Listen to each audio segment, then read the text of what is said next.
Foodies, இன்றைக்கி நம்ம சேனலில் ஒரு சூப்பரான அண்ட் ஹெல்த்தியான ஒரு இம்யூனிட்டி பூஸ்டிங் ரைஸ் தான் எப்படி பண்ணுறதுன்னு பார்க்க போகிறோம். அதுக்கு ஃபர்ஸ்ட் குக்கரில் நான் 2 டேபிள் ஸ்பூன் அளவுக்கு நெய் சேர்த்துக்கிறேன். நெய் சேர்த்துட்டு ஒரு 2 பிரிஞ்சி இலை சேர்த்துக்கோங்க. ஒரு சின்ன துண்டு அளவு பட்டை, 3 லவங்கம் சேர்த்துக்கோங்க, 2 ஏலக்காய் சேர்த்துக்கோங்க, ஒரு ஸ்டார் ஹனி சேர்த்துக்கோங்க, அப்புறம் 1 டீஸ்பூன் அளவுக்கு மிளகு சேர்த்துக்கோங்க. சேர்த்துட்டு 2 டீஸ்பூன் அளவுக்கு சீரகம் சேர்த்துக்கோங்க. அப்புறமா கேஷ்யூ நட்டை, முந்திரி பருப்பு உங்கள்கிட்ட இருந்தால் சேர்த்துக்கோங்க. சேர்த்துட்டு கருவேப்பிலை சேர்த்துக்கோங்க.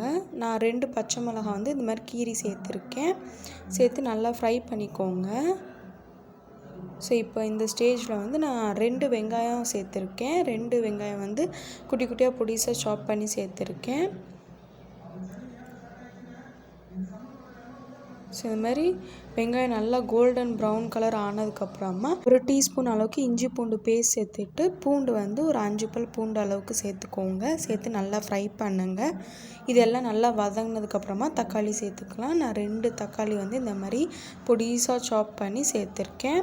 ஸோ இப்போ நம்ம தக்காளி நல்லா வதக்கலாம். தக்காளி வதங்குறதுக்காக நான் உப்பு சேர்த்துக்கிறேன். இந்த ஸ்டேஜில் உங்கள் டேஸ்ட்டுக்கு ஏற்ற மாதிரி நீங்கள் உப்பு சேர்த்துக்கோங்க. நெக்ஸ்ட் மஞ்சள்தூள் 1 டீஸ்பூன் அளவுக்கு சேர்த்துட்டு குழம்பு மிளகாத்தூள் நான் ஒரு 2 டேபிள் ஸ்பூன் அளவுக்கு சேர்த்துக்கிறேன்.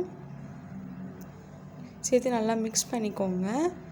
இதெல்லாம் நல்லா வதங்கினதுக்கப்புறமா நம்மளோட முருங்கைக்கீரை இருக்குது இல்லையா, அது நான் ஒரு 3 கைப்பிடி அளவுக்கு சேர்த்துக்கிறேன்.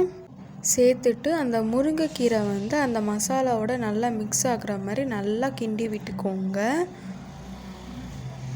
ஸோ அந்த மசாலா கூட முருங்கைக்கீரை சேர்ந்து இந்த மாதிரி சுருங்கினதுக்கப்புறமா அரிசிக்கு ஏற்ற மாதிரி தண்ணி சேர்த்துக்கோங்க. நான் 1 கிளாஸ் அரிசிக்கு 2 கிளாஸ் தண்ணி ஊற்றியிருக்கேன்.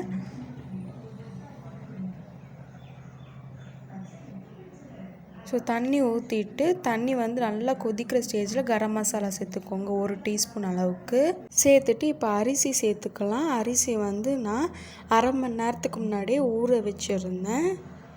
நான் சாதாரண சாப்பாட்டு அரிசி தான் சேர்த்துருக்கேன். நீங்கள் பாஸ்மதி ரைஸ் கூட சேர்த்துக்கலாம்.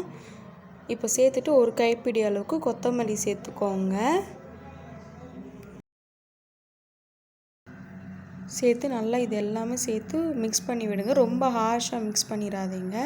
லைட்டாக மிக்ஸ் பண்ணிவிட்டு மூடி வச்சுருங்க குக்கரை. 4 விசில் வந்ததுக்கப்புறமா ப்ரெஷர் எல்லாம் ரிலீஸ் ஆனதுக்கப்புறமா திறந்து பார்த்திங்கன்னா நம்மளோட டேஸ்டியான இம்யூனிட்டி பூஸ்டிங் ரைஸ் ரெடியாக இருக்கும். ஸோ கண்டிப்பாக இந்த டைமில், இந்த கொரோனா சுச்சுவேஷனில் இந்த முருங்கைக்கீரை சாதத்தை நீங்கள் பசங்களுக்கு இந்த மாதிரி செஞ்சு கொடுத்தீங்கன்னா அவங்களும் சாப்பிடுவாங்க. ஸோ இதை கண்டிப்பாக வீட்டில் ட்ரை பண்ணிவிட்டு ஃபீட்பேக்கை கமெண்ட்டில் சொல்லுங்கள். மறக்காமல் சப்ஸ்கிரைப் பண்ணிவிடுங்க. தேங்க்யூ.